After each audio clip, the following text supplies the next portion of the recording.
I didn't press record for YouTube. YouTube. We're like, I don't know if you can, we're 10 minutes into the stream and I didn't push record for the video. And I was crushing it, right?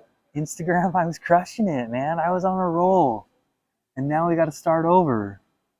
All right, we're going to Reader's Digest this one because Instagram, they've already heard all this yada, yada, yada. Okay, back at it real quick. Oh man, fail number one, but we roll on. We do what we do. All right.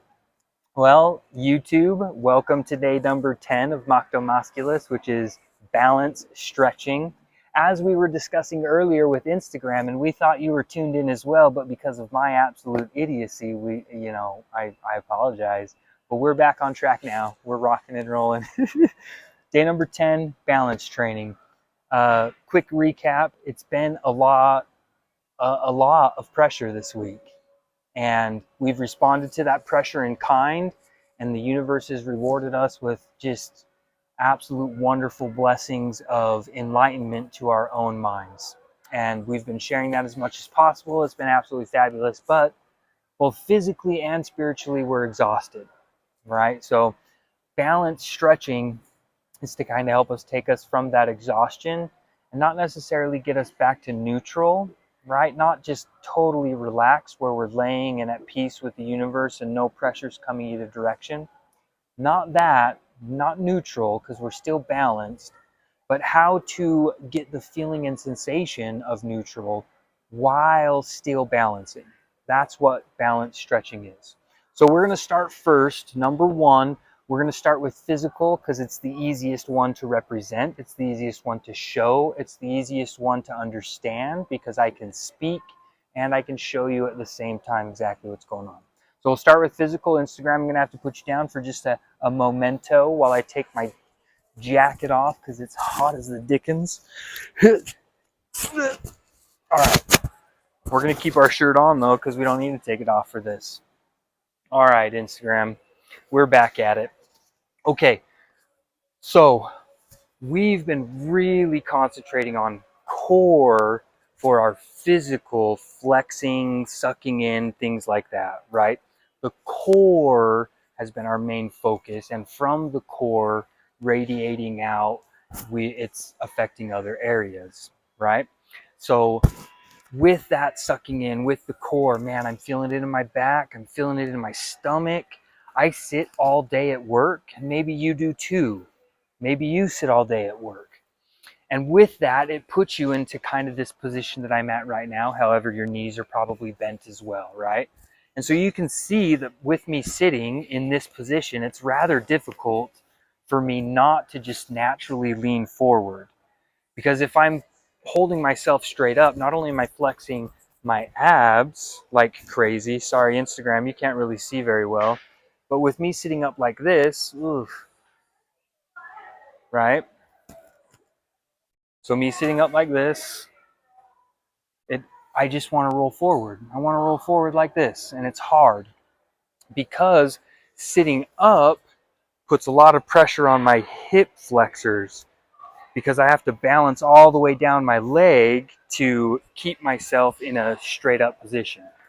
Core, back, hip flexors, lot of stuff going on at one time.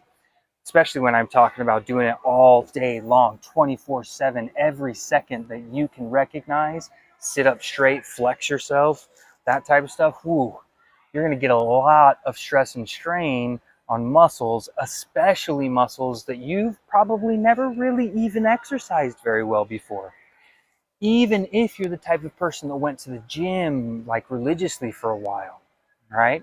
Doing regular exercises in a repetitious motion really only works a main muscle group. You can change it up, but if you're just doing this, that's biceps. Without throwing any other motion into it, you're concentrating on one muscle. So without putting some dynamic shifting into your exercise, you're really only focusing on the major muscle groups and the smaller ones can get neglected. So in this case, when you're stabilizing your body constantly, those smaller muscles normally that are neglected are being engaged like crazy. So they get sore, they get tired, they get worn out, they get achy, and I am achy. So I'm going to show you, this is literally just one stretch that you can do it in combination in so many different alterations and positions. But from this one position that I'm going to give you, you can do stretches that'll help your core so much, both front and back. Okay, so you can see that I'm kind of in this position right here. I'll scoot this down for Instagram there. You can see I'm sitting here with my legs kind of spread apart, right? So what I'm doing when I'm spreading my legs apart is I'm opening up my hips just a little bit, all right? And with the opening of the hips, if I kind of start moving around and I keep my hips stationary and my legs as straight as possible, don't let your knees come up. Keep your legs down, knees down, keep them straight, okay? If you're able to do that, keep your knees straight and just kind of find a fairly relaxed position, but make sure that you're tense, right? That your legs are pulled taut back. So in this position from here, you can do a lot of different just movements to stretch a lot of different muscles in your body, especially around your core. You're going to work things like inner thighs all the way up into the pelvis and groin area. You're going to get up in there, right, with this stretch. It's going to go down inside your inner thighs, your quadriceps, your hamstrings, your hip flexors. You're going to get it all the way up into your abdominal area, and it's going to go up the back as well, okay? But mainly, the back is what we really want to focus on with this, because we've been sitting all day, sitting at work, just trying not to hunch over, but it's nearly impossible, right? And we've been trying, we've been sitting up, and our core's tired and worn out, so now we need to stretch it, okay? So again, get into this kind of like, I don't know what you'd call it, legs out, kid kind of natural position. And with your knees straight, bring your toes and kind of point them up towards you like this. Just point them towards you like this. Almost like you were about to do a stretch out to them, and like what you had to do in elementary school. Almost like that, but just point your toe to yourself, keeping your knees straight. Legs kind of nice out, not too far out, but a good amount of tension, okay? From here, all I want you to do is I want you to kind of use your arms to push your chest up and straighten out your trunk, your torso, and your lower back, okay? I just want you to kind of rock and maybe put enough pressure that you can lift your butt just ever so slightly up and just kind of hold it there. You're going to feel a lot of tension in your shoulders, in your chest, in your back. Now I want you to let yourself down, relax your shoulders, but keep them back behind you. Now I want you to use that leverage to pivot with your hips. Just push forward, just a little bit like this. Not anything intense, just a little bit forward. Make sure you're keeping your legs straight as much as possible, right? So your knees straight, toes pointed towards you. Just push yourself down at your hips, okay? And if you can, crawl yourself a little further forward. Put some pressure on it. And you don't have to hold it right now. Just kind of find a comfortable spot. Like, ooh, that's good tension right there. That's what you want. Just a little bit of good tension. Okay, and then once you've got that little bit of good tension, just kind of bring your head up and just hold it there.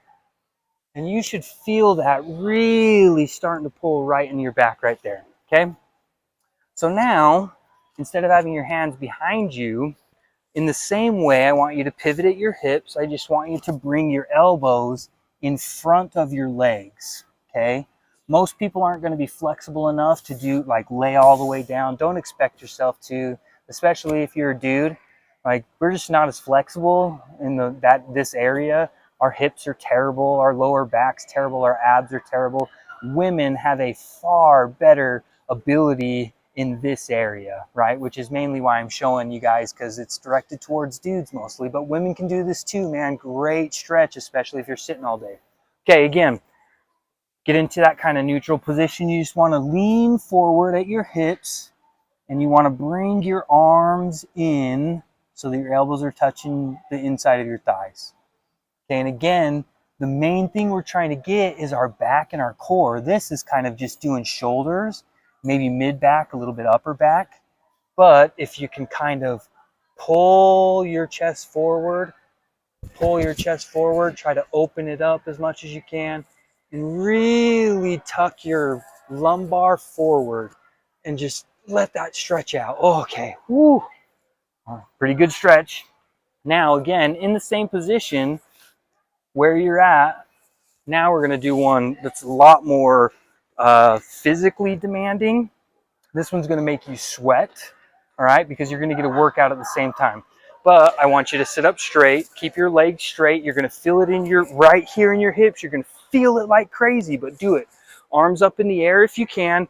And I just want you to lean down to one side and then come up and then do the same thing. Just lean down to one side. All right. And do this as slow as you can, as fast as you can, right? But you want to go as slow as you can and as fast as you can at the same time. This is balance stretching. You're not trying to get a workout. You're trying to feel the tension in those little tiny muscles that we've been working, the ones that we've never really paid very much attention to. That's what we're trying to do. We're trying to identify those, to feel what movements, what motions, what positions allow us to kind of stretch out those muscles just a little bit. Now, if you need to, you can bring a leg in. You can bring both legs in. You could do it that way, right? But the main thing you want to be doing, especially men, you men, if you do this, you're trying to open up your hips. Like I said, us dudes, man, with our hips, this area right here, we struggle. We're tense. As men, we're tense, super tense in this area, right? So we want to find ways to loosen up as much as possible. So you can do this by sitting on your knees. If it's a little bit too difficult to have your legs out, you know, tuck your feet. You can see them back under my butt. Spread it out like this. Sorry, Instagram. I don't even know if you can hear us, to be completely honest. Anyway, see how it's back like this? So same thing in this one. Now, instead of putting that extra tension and pressure, that extra on our hip flexors, not quite as much. We can rest them down, but the issue is some people don't have the flexibility in their knees to be able to do this, okay? So don't push yourself too far. If your ligaments aren't ready and your muscles aren't ready, this is going to be painful. This would have been painful to me 2 years ago, but I've been able to build up my flexibility, all right? So anyway, same thing. Get yourself into a nice stance. Bring your arms up. Try and get everything into a neutral and just as fast as you can and as slow as you can. And then once you find a good tension point somewhere, just sink into that stretch for as long as you want. Just kind of move around, feel, I want to stretch that right there. I feel it. You'll feel it. You'll feel your muscle tight. You're like, okay, how do I do that? Move your trunk. There it is. Lean this way. Oh, that's the stretch right there. Oh, maybe I want to roll just a little bit with it. Maybe I want to come all the way around. Okay, all of that's going to loosen up all of those muscles that we've been tightening all week long. Okay, that's balance stretching physical. Now, we're going to jump in to balance stretching with your mind. And this is a super quick and easy experiment that you can do, or practice, or game. But if you're ever just feeling kind of mentally overwhelmed, and you have thoughts that are racing and things that are kind of going crazy, and maybe you're wanting to journal and whatever, but your mind is just kind of feeling a little bit tense, and you want to just stretch it out a little bit. Just give it a little tension, but not work it out, not give it a serious exercise. Well, here's something that you can do that's an exercise that's not terribly serious, isn't going to drain your mental capacity. It should be able to give you kind of a little bit of a boost. Just pick you up just a little bit. All right, so we're going to show you my journal here again. We're going to try and see if we can get everyone to kind of see what it is, okay? See that? Instagram, see that? YouTube? Man, the lighting on that is incredible. Sorry, Instagram, one sec. We're working on YouTube here. There we go. Whoop, whoop. All right. Okay, see how I've split this page into 4 pieces and I've got a topic over here? So what this is in my journal, what's on the page right here, I'm looking at spirit animals. This was something I did actually just the other day. I think yesterday I did this. I went to the mall, picked out a book about spirit animals because I know what my spirit animal is, but I just wanted maybe a little bit of an affirmation on it. So I went and picked out this book. Come to find out that there's something else in that same realm, of spirit animals and guides and educators and things like that. And it's the opposite of what your spirit animal is. It's called your shadow animal, right? And so when I realized that there was in this world obviously an opposite in the the zodiac type of world, astrology type of world, that spiritual ethereal type of world, if you will, in that world, if there is a light animal, a spirit animal, then obviously there would be a shadow as well. There would be an opposite balance to that, the yin and the yang. And of course there was. And so when I opened up the book, it was just like my mind, and I wasn't even there necessarily for that. Again, the universe just opened it up to me, and I was like, okay, I've got so many other things going on in my mind, but I want to focus on this. So how can I, right? Because I was like, I need to get this down. I have 10 million other things I need to get down in my journal, but this one is, the universe is telling me something, I need to write it down now. So this is what I do, okay? I'll break it up into 4 quadrants, right? So with the spirit animal, I was trying to figure out what my spirit animal was because there was tons of them. And so I went through and I wrote down animals that I really like, animals that kind of help me provide a good example, I guess. And so I wrote down my 3 favorite animals in the top quadrant. And so I wrote down cicada, which is my spirit animal, and I'm going to teach you guys all about cicadas coming up here soon. And then I wrote down peregrine falcon, which is my favorite bird, fastest animal on the planet. And then my third is dog or wolf. I love canines. I love dogs. I hope that I can get one as soon as possible because I would love it. But dogs, wolves, pack mentality, especially wolves and the way that they deal with their packs and things. It's totally different than what most people really attribute to wolves and perhaps even that lone wolf type idea. Mine's not the lone wolf type idea. It's that pack wolf idea. Anyway, so in the upper right hand corner on all of my favorite animals, the ones that kind of help me with good examples, I wrote why. I gave them their characteristics. Why do I like them? With the cicada, I wrote it down. The peregrine falcon, I wrote it down. With the dog, I wrote it down. And then with the shadow animal, I realized that the shadow animal is going to represent the opposite side, which would be my fears, right? So if my favorite animals led me to find out what my spirit animal was, then the animals I'm most scared of should lead me to find out what my shadow animal was, right? Makes logical sense to me. And if I'm going to figure out what it is and get everything else out of my mind, I've got to focus down and be able to figure it out. So I did that same thing. I really thought hard about what my 3 least favorite animals in the animal kingdom are. And my gosh, I really had to think hard about it. Because there was like little characteristics about certain animals that I didn't like the fact I know that rats were the ones that kind of contributed to the bubonic plague because they carried fleas and, had diseases and things like that. So it's like, ew, rats. But in reality, I'm not really scared of rats. I don't fear them. So I really had to dig deep into this, and this is where the clarity comes from. This is the mental stretching that will help you kind of take all of the other stuff that's going on, that soreness, and it'll kind of pull it just enough to where you can then bring it back and kind of rebalance yourself so that you're not feeling as if you're out of balance with all the tension and pressure. Anyways, thought real hard and deep about it. So I wrote down the 3 animal species that I hate. The first one was ants. I have a primordial fear of ants. When I was young, I don't know how old, but it's one of my very first memories with television. Okay, I watched an episode of MacGyver. We used to love MacGyver. You guys remember MacGyver? God, MacGyver was so good.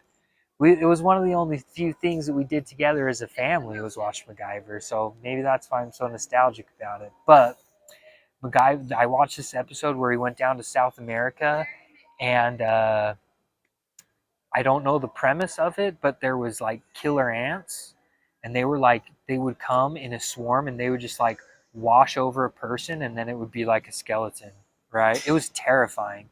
And the only way that he was able to quote unquote defeat him is he ended up blowing up a dam that like washed the ants away, which was like, oh, at the time I thought, oh, cool, he did it.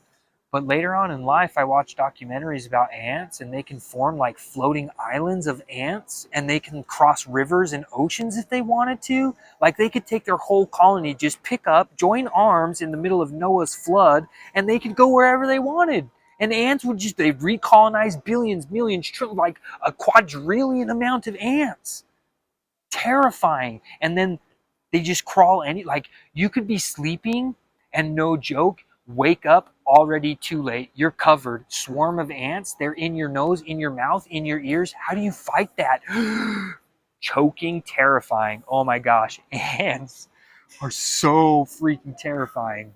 So now you start to see where the stretching's coming in, right? Because I'm opening up my emotions, I'm opening up my mental capacity as well, and I'm really kind of putting it out there to the peak. Not maximum, but I'm really getting a good stretch in, right? Starting to see it. Okay, so I knew, all right, ants. Ants, number one. Terrified of them. Terrified. If your shadow animal is an ant, your spirit animal can be an ant too. But if your shadow animal is an ant, don't don't come talk to me. I think we might not get along. I'm just kidding. I love you. Come talk to me. I want to find out. I think it'd be dope. Anyways, so I continued on the next one, right? I have always kind of had a real big fear of deep water, water where I couldn't see the bottom. So lakes, oceans, things like that. Um, I've just, I just know that there is potentially so much underneath me that I have no idea what's going on. And so that idea of deep water is just absolutely terrifying. And there's one animal that kind of has capitalized on that uh, environment, that fear, I guess, and it's a shark. Okay, I'm just going to jump right to it. If you're not terrified of sharks, then I don't think you're a human being, right? And I know that there's maybe not like tons of shark attacks all the time, but there's a good number of shark attacks, right? And people just lose limbs, and most people didn't even it was like instant. They were just like, I was just swimming out, having like a good time, riding the surf with my bros, and then all of a sudden I felt this like huge slam, like I got hit by a car or something, and then like a pain in my arm, and I was like, what the fuck? My arm's gone. Did they just like come up from deep waters in the shadows, and you may not even realize it? And if it's a great white, have you seen those things go after the seals on Shark Week? They jump like feet out of the water, tens of feet possibly. I have no idea. It's terrifying. Sharks terrify me. They're like, if you get attacked by a shark, punch it. I'm like, I'm sorry. I want to be as masculine of a man as possible. But if I'm getting attacked by a shark, I'm screaming like a girl, and I'm giving up. I'm hoping that it catches like my jugular and I bleed out instant, like as quick as possible. Just like I'm screaming like a little girl and just going under. I'm sorry. Sharks terrify me. Even small ones just it's millions of years old. It hasn't changed. It's just the pinnacle of its what hunts it, us, because we're scared of it and we want to make soup out of its fins. We're weird, but sharks terrifying, terrifying. All right, last one. It's a bird, and I don't know why it kind of worked out like this, but it kind of did. But anyways, it was a vulture. And when I talked to you about like how the rat was an idea where I was like, oh man, it carried the bubonic plague off of the back of fleas and things like that. That's why vultures terrify me. Okay. Number one, they follow death. Okay. wherever vultures are, they're there because something died or is going to die, right? They know it. I don't know what their sense is. They smell it, I'm sure, or see it, like whatever it is. Okay, they're amazing at finding death and just living in it. That's what they thrive off of. Terrifying, terrifying. But more than that, you look at those things, and it's Leatherface. It's Leatherface in bird form with it's got what happened to your head, dude? Dude, what happened to your head? And why is there a sharpened meat hook on off of your nose that it just looks like you that you could rip any part of my body off with just one with your beak, with that freaking skin on your face, and it's all red. And vultures, they've got to have disease. They've got to, right? They just eat dead meat that's been rotting and festering, like, ugh. So there it was, physical reactions to these animals. Okay, and that's how I determined them. Now, of course, I'm being dramatic for entertainment purposes, I guess. But in reality, it really was, while I was thinking of these things, I was having these physical reactions where I was just like, yeah, yeah, these are the reasons why I don't like these animals. All right. So then in the next quadrant, I wrote down exactly that, exactly the reasons why I was having all of those feelings, right? So I was looking at all of these things and why I kind of don't like them.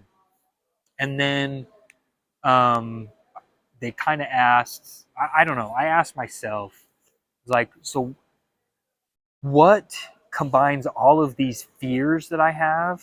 What about it? And then I was looking through the book, and I was just like, I'm just going to kind of look through the list that they've got of different shadow animals and spirit animals. And while I'm looking through that list, I'm just going to kind of see what I feel. And the first thing that came to my mind, I didn't even look at the list, but immediately I thought dragon. Immediately. Because I've got a temper, and dragons spit fire. That's what came to my mind. Dragon. You're a dragon, Justin, because you can be intense and you can say things that are just hot, hot, hot. Dragon. So then I was like, okay, let's see if it's actually in there. A mythical creature might be. It wasn't, which is fine. But then I was like, okay, what's the closest thing? If I was to look at nature, aside from a kimono dragon, what animal would be closest to a dragon? For me, it's an alligator or a crocodile, right? Just huge lizard, fast as lightning, mean as hell, quiet and stealthy, ancient, never even know that it's coming, right? So I was just like, okay, wow, that definitely, that's pretty close to a dragon. Let's see if it's on there. Boom, of course it's there. So I look it up. First, I looked up lizards, then I looked up dragon, or not dragon. I looked up alligator, crocodile, um, and when I looked up the lizard, there were some things where I was like, oh yeah, maybe. And, oh yeah, that's kind of, well, I kind of, I felt a little bit almost like maybe I could relate to it. I was really trying to be as objective about it as possible though. And so ultimately I was like, maybe. I wasn't feeling like mad connection to it. But then I read about the alligator.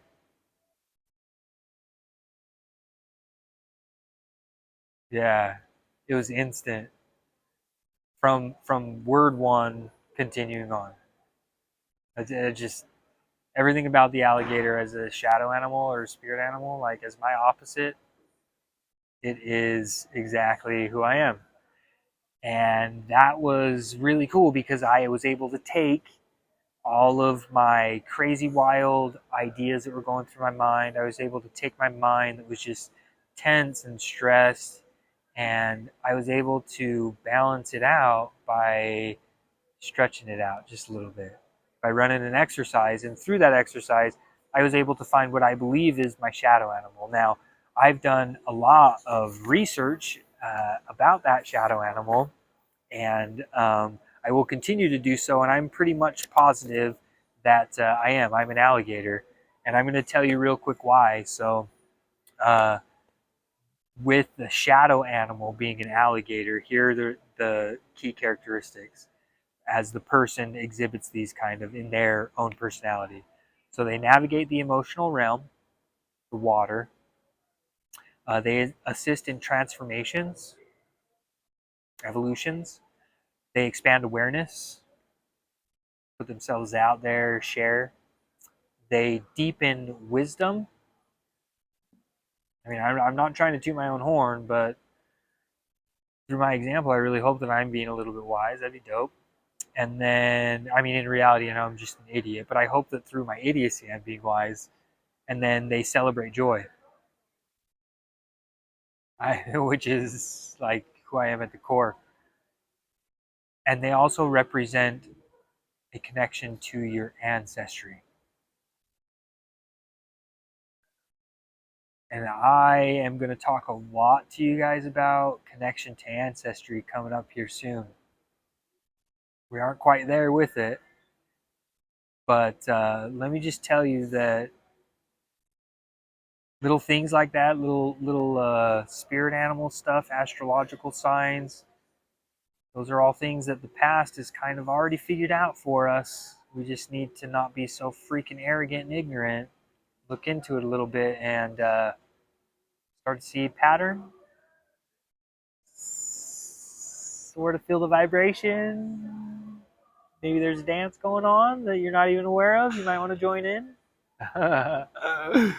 Anyways, go stretch your body, stretch your lower back. Make sure you're keeping your core for sure stretched. Drink your water, purse your flippin' buttholes. Stretch your mind once in a while as well. Okay? Make sure you guys, like I said, drink water. Make sure you guys are sitting up. Keep your head in the game.